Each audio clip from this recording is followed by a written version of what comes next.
Now, we're looking forward to the Ulster Under-20 Championship, and of course, Cavan are back in action this Friday evening in the Ulster semi-final. The Athletic Grounds at 8 o'clock. They're going to be taking on Derry, and I'm delighted to say I'm joined by a member of the management team, Peter Mc Ginnity, here, just to look forward to that one. And I suppose first things first, Peter, you noted it to me there, a very quick turnaround, obviously, with the way this competition has run off. Within a week, having gotten that victory in the quarterfinal over Monaghan, you immediately had to turn your attentions to Derry and a semi-final, but it's a good place to be. Yeah, it's a great complaint to have now. So the lads are in great form. They're all buzzing. Training goes well. Like there's no complaints about having the week turnaround when you're after coming off a good win over your neighbours as well. Like so, everyone's looking forward to Friday night. Yeah, and I suppose that's the thing about the condensed nature of this championship, that you can nearly feed off that, as you say, that victory, the manner in which it was achieved, that you're immediately feeding off the adrenaline of that, and I suppose the bounce of that to get into your next game.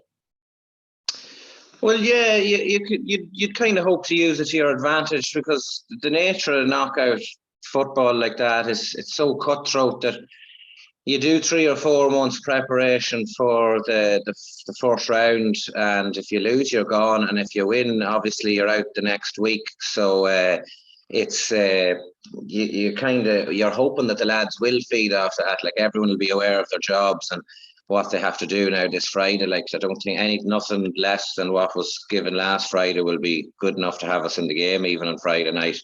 So yeah, no, it's you can use it to your advantage, and hopefully that'll work for us. It's interesting, I suppose, even the approach to the game would change. You noted it there. You 3 or 4 months preparation, knowing Monaghan was your first opposition, so you could look into them and see weaknesses and strengths, and tactically maybe work your game for that. You didn't know until after you'd won on Friday night who your opposition maybe was going to be for this Friday night. So it's a far shorter window, I suppose, of preparation for your opposition. But the nature of this competition, I take it there's more focus on yourselves and your own prep and what you can do as a team, rather than over focusing on what the opposition can do.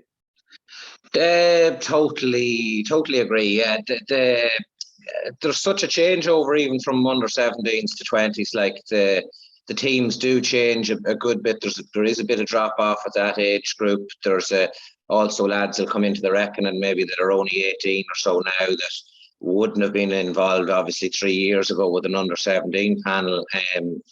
And then you can't concentrate too much on the opposition from far out, because you're just trying to get your own house in order. And as you get closer then in the last week or two towards the games, you can start to look, because the teams change every year. Like a senior team, you know, you're going out, you know who the personnel are each year and the style of play, but that can change year to year with 20s. So this year we've had a league campaign, so there's some sort of snippets to see different teams, whether last year and the year before in the pandemic there was no league, so you're just going in cold. So that has been a bit of a help, that you have some idea from a league campaign what way a team might go. But generally you're trying to get the best out of yourselves first, like before you'd look to the opposition. Yeah, of course. And I suppose the nature of the competition, and you noted it there, because the panels can change so much from one year to the next, there's never even a favourites tag, I suppose, that you can associate with any team. I know people will be looking at Cavan taking out the beaten finalists of last year out of the competition. Derry coming with what would be the background of a fairly strong minor team, maybe backbone from an All-Ireland winning or an All-Ireland winning team you have 2020. So again, it's very fine margins as to who maybe would, if they could, carry a favourites tag into the encounter. Yeah, it's a strange one, like, because Monaghan were such overwhelming favourites last week, and we would have kind of been scratching our head a wee bit. Like, they certainly would have deserve to be favourites in so far as that they won the minor 3 years ago, but for them to, people seem to have judged them that they were so far ahead of us, like, which was a bit hard to understand. Derry again this week, people will probably view them the same. They won the All-Ireland minor in 2020, and they won a McGrory this year, and they beat Cavan at this age group 3 years ago as well. Like, so that's the way that people will view it. That's really out of our control. Like, we can kind of only mind ourselves and get ourselves ready. Yeah, and in fairness, the Cavan had a storied history and a good storied history in this particular competition. I couldn't believe, actually, I was just looking it up this morning, 2014, the last time a final appearance. And I know you can't look beyond Friday night here on this semi-final, but from having been so strong in the competition, that dip, and I would have talked to the manager, Damien Dunn, about it as well, it's more or less just a case, let's go out and get a win, one win in this competition and just see where it can take us. And these are into the last four.